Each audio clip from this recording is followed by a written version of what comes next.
Have you ever wondered how a simple idea, just a sketch on a piece of paper, becomes a real, solid object?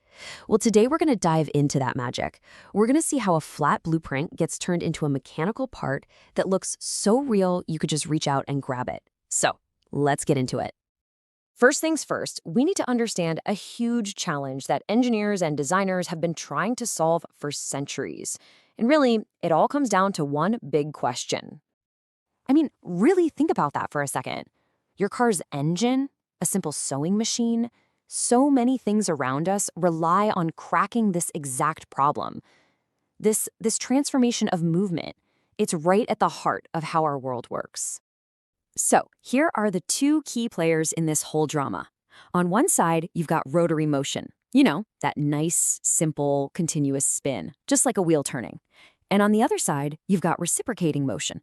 That's the back and forth, or up and down movement. The real puzzle, the thing that changed everything, was figuring out how to turn one into the other. So, how do you solve a puzzle like that? Well, let me introduce you to two of the most clever and important solutions ever invented. These are the heroes of our mechanical world. First up, say hello to the cam. The easiest way to think about it is to imagine a wheel that isn't perfectly round. Maybe it's shaped more like an egg. Now, as this odd-shaped wheel spins, it pushes a little lever, called a follower, up and down in a really specific repeating pattern.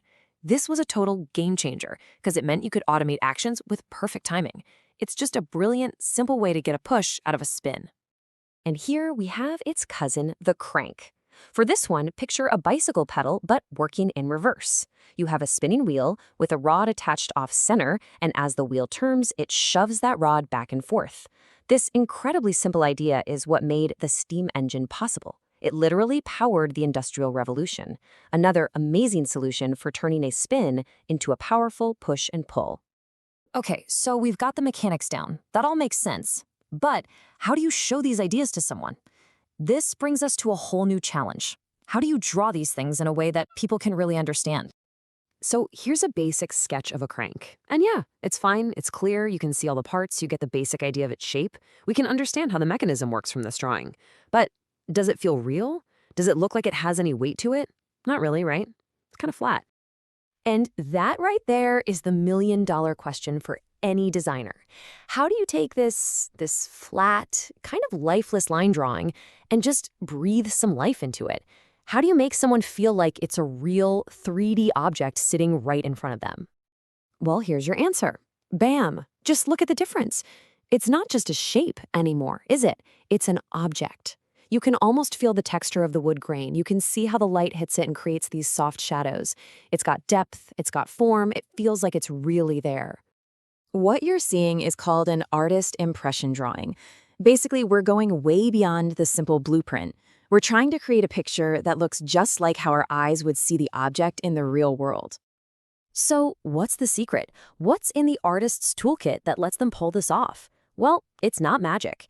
It really comes down to four fundamental techniques. Here are the big four: 3D perspective, which gives it that solid structure; shading and shadowing, which gives it weight and form; texture, which tells you what it feels like; and of course color, which just brings it all to life. Let's take a quick look at each one. First up, perspective.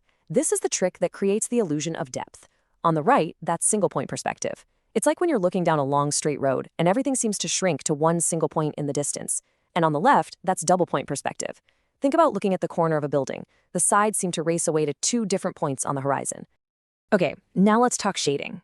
Look closely at this wheel here. It's not just one solid color, is it? By adding those darker tones where the light can't reach and keeping it bright where the light hits, the artist tricks our brain into seeing a flat circle as a three-dimensional cylinder. That's what gives an object its sense of form and solidness.